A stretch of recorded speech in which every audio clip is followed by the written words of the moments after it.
So what's the best argument that I've heard against theism? Well, this is a little bit difficult to answer in one sense. It's easy in another sense because there's so little to choose among. It's difficult because characteristically people do not offer arguments against theism. They offer complaints against God and against the Bible and against religion, but they don't offer straightforward kind of arguments against theism. And one of the reasons is a lot of atheists don't think they need to.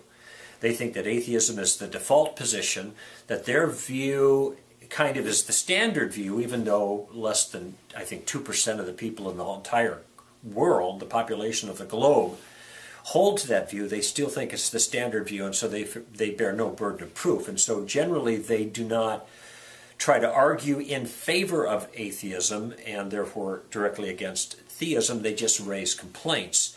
I just want to make an observation that a complaint against the Bible or a complaint against religion or a complaint against Christians is not an argument against God. Just so you don't get those confused. Those are different things. They may be legitimate challenges or points in their own arena, but they're not arguments against God.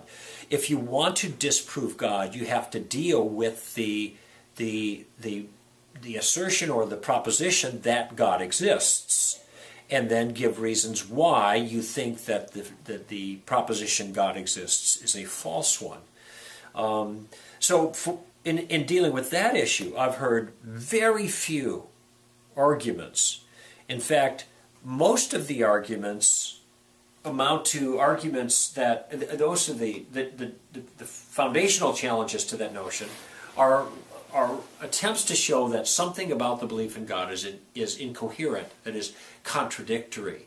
Maybe the term God is incoherent. Nobody knows what we're talking about, but it's curious that people have written books against this thing that nobody knows what we're talking about, and I don't know how you could write a book about it if we don't know what we're talking about here. So I don't think that's going to work. The best argument, I think, and I actually think this is the best attempt that I've heard. I don't think it goes through, but it's different forms of the argument from evil. It is the best in terms of being an aggressive challenge. That is, it's an attempt to show that there's an incoherence or a contradiction in the Christian worldview. And that is an aggressive type of defeater. If it goes through, then Christianity is falsified. It also has tremendous rhetorical force and great emotional appeal. That is, it's easy to characterize evil in the world in graphic ways that make people react to it.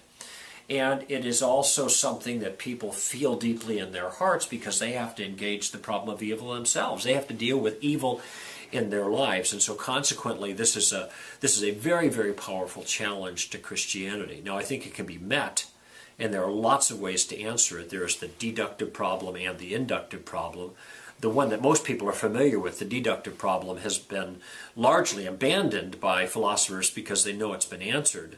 That is, that there's a contradiction between the idea of there being a good God and a powerful God and evil existing in the world, because it does seem that it's possible that there can be a morally sufficient reason for God to allow evil for a season. And that is, of course, the biblical worldview. It's a piece of the puzzle, it's part of the story, but there's a resolution to it in the end, and God uses evil for good, ultimately. So that's been set aside, or largely by people in the know on this issue. It still persists, though, in the popular realm, and the inductive problem, which is that it's unlikely there's a God because there's so much evil, is getting a little bit more traction, but there are answers and responses to that as well. Like I said, I don't think the argument ultimately goes through, principally because the right way to address the problem of evil is not as a philosopher, as a theologian, but as a human being. Meaning that any human being has to ask the question, what worldview gives the best explanation to the problem of evil? Look at just going to atheism because of evil, you're not going to believe in God, doesn't solve the problem of evil. Now you're still stuck with the problem as an atheist. The atheist raised the problem, there is real evil in the world. How do you account for that? When you leave theism, you don't leave the problem behind. You don't escape the problem. You just remove one resource that you have for answering, and that is theism. So the atheist still has to answer the problem, but as John Lennox pointed out, he doesn't get rid of the problem, he just gets rid of hope. The best answer is the answer that provides a worldview perspective that deals best with all aspects of the problem of evil, the existence of evil to begin with, its place in a narrative, and the ultimate solution to the problem. And there's nothing that comes close to the power of Christianity in answering that question. Certainly atheism doesn't do the job, but it does seem it's the best they can do in challenging theism.